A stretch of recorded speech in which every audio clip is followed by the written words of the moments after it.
Post office નજીક એક જર્જરિત મકાનના ડિમોલિશન દરમિયાન દિવાલ તૂટી પડતા એક મજૂરનું દબાઈ જવાના કારણે મોત નીપજ્યું હતું।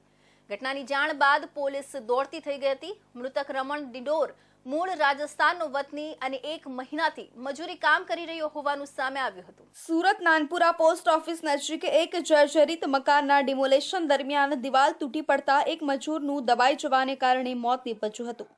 ઘટનાની જાણ બાદ પોલીસ દોડતી થઈ ગઈ હતી। મૃતક રમણ દિડોર મૂળ રાજસ્થાનનો વતની અને 1 મહિનાથી મજૂરી કામ કરી રહ્યો હોવાનું સામે આવ્યું હતું। રૂપેશભાઈએ જણાવ્યું હતું કે ઘટના સાંજે 4:15ની આજુબાજુ બની હતી। જર્જરિત મકાનને ઉતરતી વખતે અચાનક દિવાલ ધરાશાયી થઈ ગઈ હતી। મજૂર રમણભાઈ હવજીભાઈ દિડોર દિવાલને પડતી જોઈ દોડીને રસ્તો પસાર કરવા જતા દિવાલ નીચે આવી ગયા હતા। ઘટના બાદ રમણને તાત્કાલિક સારવાર માટે 108ની મદદથી સિવિલ લઈ જવાતા મૃત જાહેર કરાયા હતા।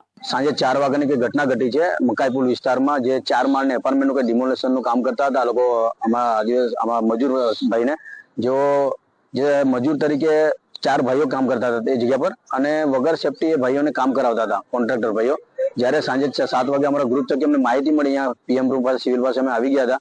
અમના સમાજના જે ભાઈઓ અહીંયા ઉભા હતા અમના થકી અમને જાણવા મળ્યું હતું થોડી ઘણી માહિતી, પણ એમના ભાઈ જ્યારે કોન્ટ્રાક્ટર સાથે લઈ ગયા હતા અને એ આવ્યા ત્યારે અમે એમને જાણવા મળ્યું હતું કે ભાઈ તમે કઈ રીતે કામ કરતા। ત્યારે એમને કીધું કે અમે 4 ભાઈઓ કામ કરતા હતા અને જે ડિમોલેશનનું જે 4 માળની એપાર્ટમેન્ટનું કામ કરતા હતા તે મેં અમને પૂછ્યું ત્યારે એમને કીધું કે વગર સેફટી અમને કામ કરાવતા હતા। મતલબ કે સુરત સિટીમાં કોઈ પણ ઘટના ઘટે છે ગમે ત્યાં વગર સેફટી બિલ્ડરોને મજદૂરોને કામ કરાવી દે છે। આમાં પણ એક દિવાલ મોટી ધરાશાયી થઈ છે, મજદૂર ઉપર પડી છે અને મજદૂરનો અમારા જે ભાઈ છે એનું ડેથ થયું છે। તો આમાં કોન્ટ્રાક્ટરોની પૂરેપૂરી બેદરકારી છે અને જે પણ મકાઈપુર વિસ્તારના આજુબાજુ બનાવ બન્યો છે તો જે પણ પોલીસ સ્ટેશન લાગતું એ પોલીસ સ્ટેશનના વિસ્તારના અમારે એ જ કહેવું છે કે ભાઈ જે પણ પોલીસના હાથમાં બનાવ બન્યો છે એ પોલીસ સ્ટેશનના કોન્ટ્રાક્ટર વિરુદ્ધ, જે સદ્દામભાઈ કરીને છે અને રાજદીપભાઈ કરીને જે કોન્ટ્રાક્ટર છે એમના વિરુદ્ધ બેદરકારીનો ગુનો દાખલ કરે એ જ અમારા સમાજની આખી માંગણી છે।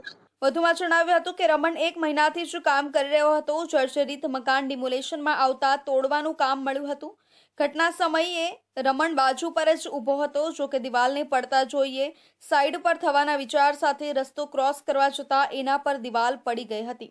હાલ પોલીસ તપાસ ચાલે છે।